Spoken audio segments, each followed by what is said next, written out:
አሰላሙ አለይኩም ወራህመቱላሂ ወበረካቱ። ውድና የተከበራችሁ የቻናል ቤተሰቦች እንዴት ናቸው? እንዲሁም ክርስቲያን ወገኖቼ ሰላም ብያለሁ። ለዚህ ቻናል አዲስ ከሆናችሁ ላይክ፣ ሸር፣ ሰብስክራይብ ማድረጋችሁን አትዘንጉ እያልኩኝ ዛሬም የፋጢማ ረዲየላሁ አንሃ የህይወት ታሪክ ክፍል 2 ይቀጥላል። መላው የነቢዩ ሰለላሁ ዐለይሂ ወሰለም ቤተሰብ አእምሮ ቢስ ቁረይሾች ላደረሱት ጥቃት ሰለባ ሆነዋል። ለምሳሌ ለነቢዩ ሰለላሁ ዐለይሂ ወሰለም ጥላቻ ድር ባደራበት በአቡ ለሀብ ቤት ውስጥ በጋብቻ ምክንያት ይኖሩ የነበሩ እህቶቿ ሩቅያና ኡሙ ከልሱም ከባድ ችግር ገጥሟቸው ነበር። የነቢዩ ሰለላሁ ዐለይሂ ወሰለም ልጆች ባልተቤቶች የነበሩት የኡሙ ጀሚልና የአቡ ለሀብ ልጆች ሲሆኑ ቀድሞውኑ ኡመት ከዲጃ ረዲየላሁ አንሃ ልጆቿ ለጋብቻ በጠየቋት ጊዜ አንዲ በእናታቸው ምላሰኝነት ሳቢያ ቅሬታ ተሰምቷት ነበረ። ታዲያ ለሩቅያና ለኡሙ ከልሱም በነዚያ ለነብዩ ሰለላሁ ዐለይሂ ወሰለም ጥላት ብቻ ሳይሆኑ የጥላቻን ዘመቻ በሚያስተባብሩ ሰዎች መሀል መኖሩ በጣም አስቸጋሪ እንደነበር የታወቀ ነው። የኡትባህና ኡተይባህ ቤተሰቦች ለሙሐመድ ሰለላሁ ዐለይሂ ወሰለምና ለቤተሰቦቻቸው በነበራቸው ጥላቻ ምክንያት ልጆቻቸው ሚስቶቻቸውን እንዲፈቱ አስገደዷቸው። ይህ እርምጃ ከነቢዩ ሰለላሁ ዐለይሂ ወሰለም ጋር የነበራቸው ትስስር ሙሉ በሙሉ ያቋረጠ ሆነ። ነቢዩም ልጆቻቸውን ወደ ቤት ሲመልሱ በደስታና በመጽናናት ተቀበሏቸው። ፋጢማ ከእህቶቿ ጋር እንደገና ለመቀላቀል በመቻሏ ትልቅ ደስታ ተሰማት። ሁሉም በአንድነት እህታቸው ዘይነብ ረዲየላሁ አንሃ ባሏን ትታ ወደ እነርሱ ብትመጣ ተመኙ። ነገር ግን የዘይነብ ረዲየላሁ አንሃ ባልተቤት አቡ አልአነስ ሚስቱን እንዲፈታ የቁረይሽ መሪዎች ቢያስገድዱትና በቆንጆ ሀብታም ሴት ቢያባብሉትም ምላሹ ሚስቴን ከማንም ከምንም አብልጬ እወዳታለሁ፣ ምንም እንኳን ኢስላምን ባልቀበልም ለአባቷም ታላቅ አክብሮት አለኝ የሚል ነበር። ሩቅያና ኡሙ ከልሶም ረዲየላሁ አንሁም አእምሮ ከሚያደማው ከምራታቸው ኡሙ ጀሚል ምላስ ተገላገሉ። ከሚያፈቅሯቸው ቤተሰቦቻቸው ጋር ለመሆን ስለቻሉ ደስታ ተሰማቸው። ብዙም ሳይቆዩ ሩቅያ ከቀድሞት ሙስሊሞች አንዱ ለሆነው ለወጣቱና አይናፋሩ ለኡስማን ኢብን አፋን ረዲየላሁ አንሁ ተዳረች። ታዲያ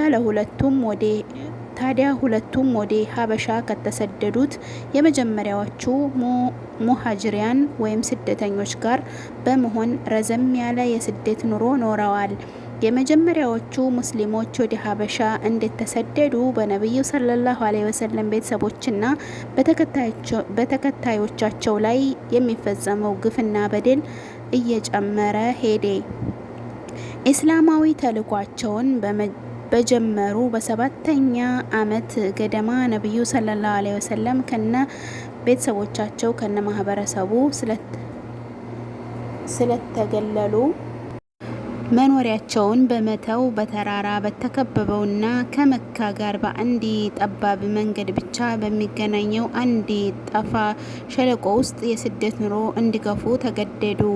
ሙሐመድ የበኑ ሐሽም ጎሳ አባላትና የአብደል ሙጠሊብ ቤተሰብ የተወሰነ ቀለብ ይዘው ነበር ወደ ሸለቆው የተሰደዱት። በመሆኑም የስደት ኑሮው እጅግ የከፋ ነበር።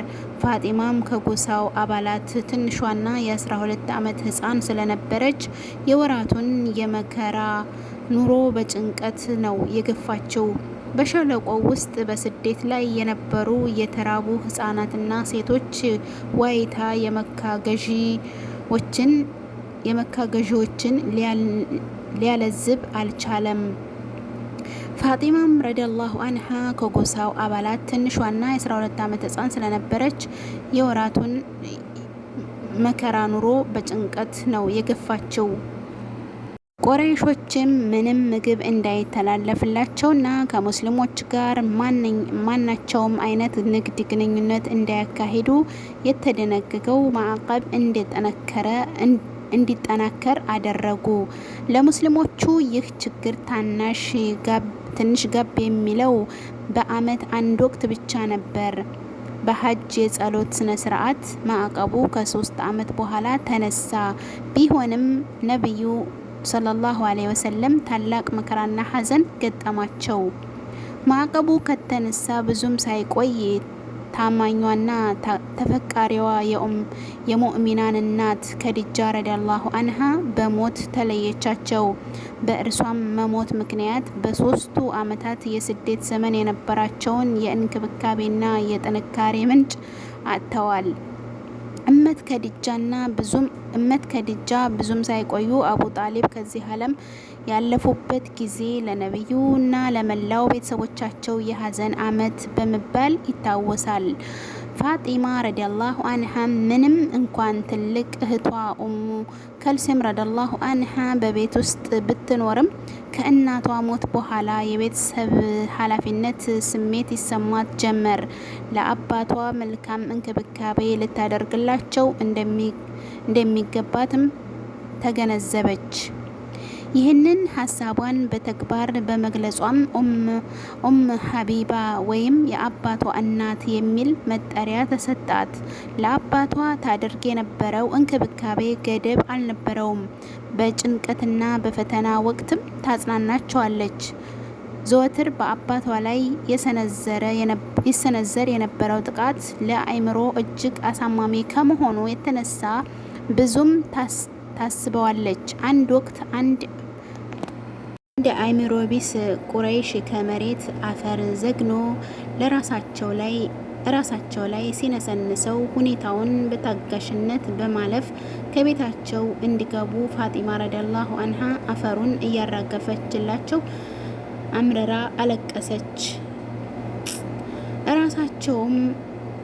እራሳቸውም አታልቅሺ ልጄ፣ አላህ አባትሽን ከመጥፎ ነገር ይጠብቀዋል ሲሉ አጽናኗት። ነብዩ ሰለላሁ ዐለይሂ ወሰለም ፋጢማ ረዲየላሁ አንሃ ልዩ ፍቅር ነበራቸው።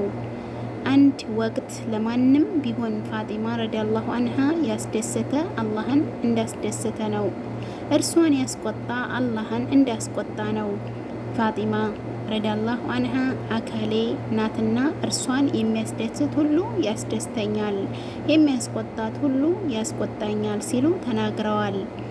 በተጨማሪም በዓለማችን ላይ 4 ምርጥ ሴቶች አሉ። እነርሱም ድንግሏ ማርያም፣ የፈርሜን ሚስት አሲያ፣ የሙእሚናን እናት ኸዲጃ እና የሙሐመድ ሰለላሁ ዐለይሂ ወሰለም ልጅ ፋጢማ ረዲየላሁ አንሃ ናቸው በማለት የፋጢማ ረዲየላሁ አንሃ ደረጃ ገልጸዋል።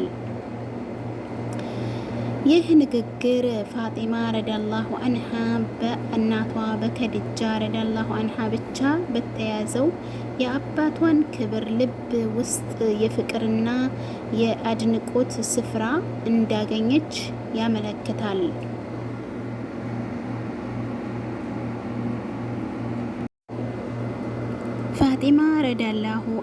ፋጢማ ረዲየላሁ አንሃ አልዘህራህ ወይንም አንጸባራቂዋ የተሰኘ መጠሪያ አላት።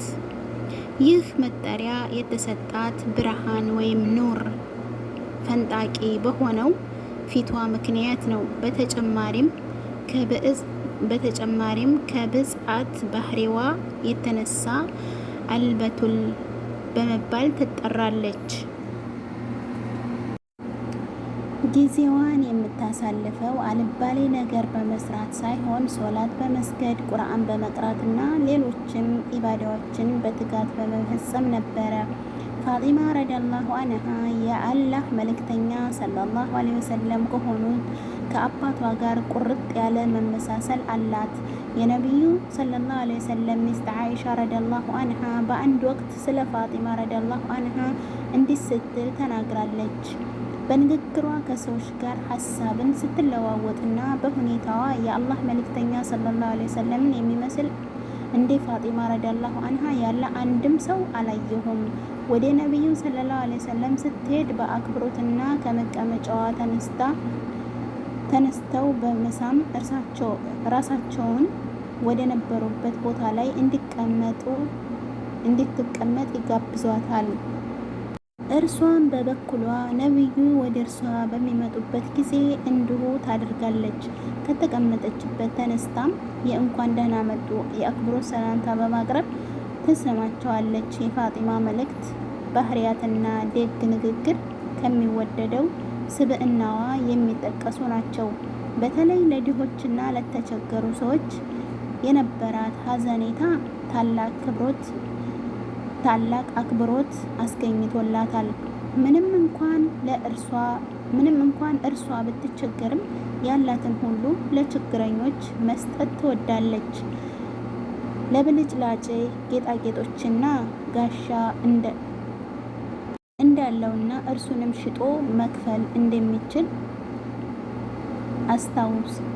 አስታውሳለች። አልይም ረዲየላሁ አንሁ ጋሻውን ለኡስማን በ400 ዲርሃም ሽጦ የምህሩን ዋጋ ለመክፈል ወደ ነቢዩ ሰለላሁ ዐለይሂ ወሰለም ሲጣደፍ ኡስማን ረዲየላሁ አንሁ ገዝቼህ የነበረውን ጋሻ ፋጢማን በማግባትህ ምክንያት ለጋብቻህ መልሼልሃለሁ በማለት ገለጸለት። አልይና ፋጢማ በሁለተኛው ዓመተ ሂጅራ የጋብቻ ስነ ስርዓታቸው ሲፈጽሙ እርሱ የ21 ዓመት ወጣት ሲሆን እርሷ ደግሞ የ19 ዓመት ኮረዳ ነበረች። የጋብቻው ስነ ስርዓት የተከናወነውና በነቢዩ ሰለላሁ ዐለይሂ ወሰለም አማካኝነት ሲሆን በሰርጉ ቀን እንግዶች የተመራ የሀይስ ተምር በቅቤ ተለውሶ ግብዣ ተደረገላቸው። አንድ የአንሷር ባላባት የበግ ስጦታ ሲያቀርብ ሌሎቹም እህል አበረከቱ። ውድ ቤተሰቦቼ የፋጢማ ረዲየላሁ አንሃ የህይወት ታሪክ አሁንም ይቀጥላል። ላይክ፣ ሼር፣ ሰብስክራይብ እያደረጋችሁ አበረታቱኝ። በሌላ ቪዲዮ ተመልሼ እስከምመጣ ወሰላሙ አለይኩም ወራህመቱላሂ ወበረካቱሁ።